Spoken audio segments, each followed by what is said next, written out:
This morning, we see the Dow, it is slightly up, but really only 56 points right now. We'll be watching that very closely throughout the day. And it's all because of this. Remember that huge tariff chart?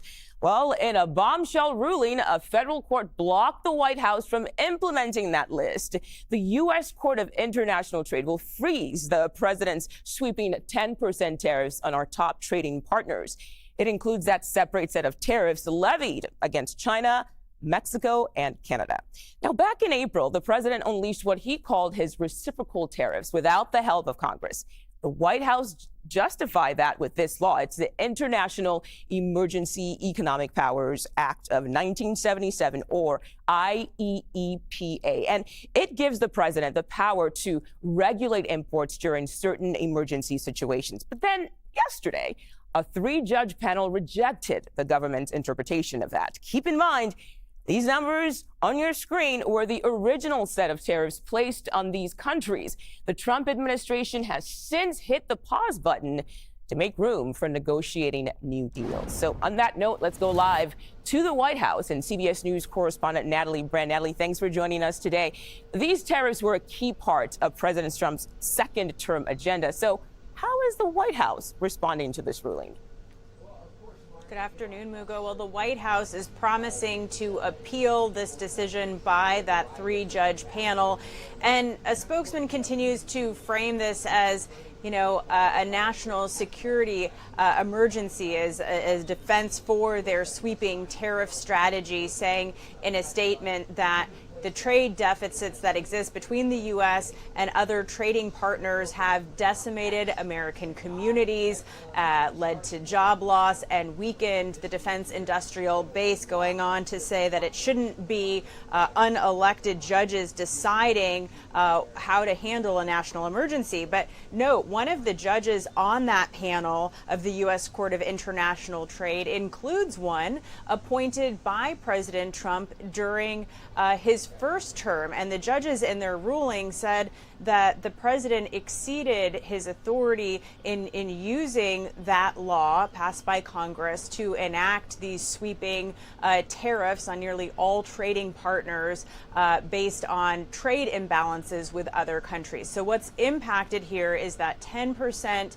baseline tariff imposed on nearly all countries that we trade with, as well as those separate tariffs that had to do with fentanyl and immigration imposed on top trading partners, Canada, Mexico, and China. What's not impacted here is the sector-specific tariffs on things like autos, aluminum, and steel. But again, the White House is promising a legal fight, and this is something that could end up going all the way to the Supreme Court. But Natalie, there is this question of how does this affect the deal-making process? The White House has said in the past that they're talking to several countries, but does this ruling undermine the president during these negotiations?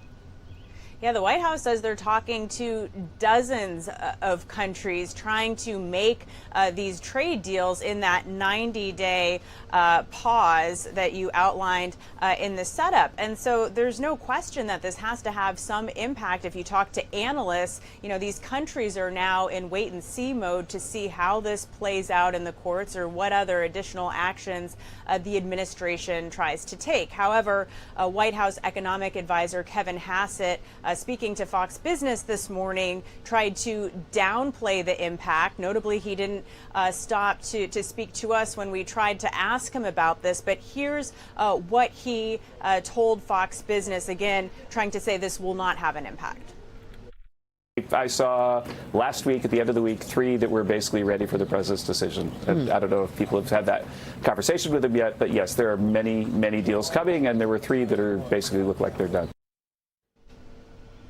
So Hassett saying there that, there are deals already in the works without giving specifics on the countries involved. We know that, that one trade agreement was announced between the U.S. and the U.K. Since then, the administration for weeks has been saying that they're on the verge of deals with other countries. Again, we do not know which ones or how this new legal battle will impact all of that, Mugo. So really, Natalie, I think that the point here is just a wait and see. wait and see. A lot of, uncertainty for these countries and also small businesses that have been trying to plan ahead and think through their business strategy. They've kind of been crippled by all of the back and forth and the evolving policy and changes. So now this is just one more challenge to try to figure out. Wow. Okay. Well, Natalie, while we have you here, after 128 days, Elon Musk is officially calling it quits as a special government employee. Was this departure planned? We know it comes after he basically said he did not agree with Trump's one big beautiful bill. Right. So that is notable timing. However, that said, this was planned, and he announced, in fact, weeks or months ago that he was going to be stepping back because of that designation as a special government employee. The rules state that you can only serve 130 days in a calendar year. So essentially, his time is up in that official federal position. What we'll have to watch and see is whether he still maintains a close relationship with the president and kind of advises in an unofficial role. But this does mark the end of his, official post serving, overseeing the Department of Government Efficiency, which is also dealing with another array of legal challenges surrounding that. That is an effort that led to the layoffs of tens of thousands of government employees, the restructuring of some federal agencies, and Musk says it led to cuts to the tune of $160 billion. But it's also notable that is far less than what he had initially proposed, even before the inauguration, saying that he wanted to cut around $2 trillion, Mugo. Yeah, a huge difference there. Natalie, real quick, do we know what this means for Doge? I mean, we know Elon Musk is stepping away from that role, but I assume the agency continues to do the work that it's doing.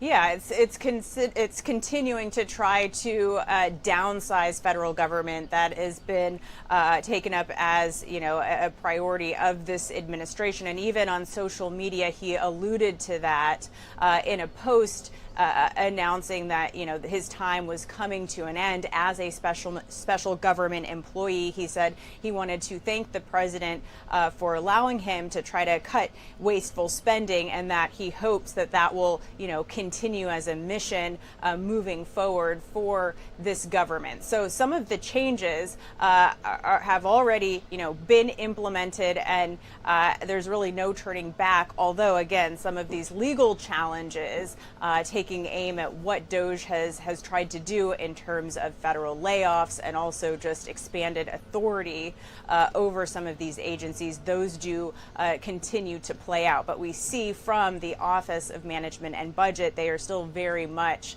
trying to carry out this mission.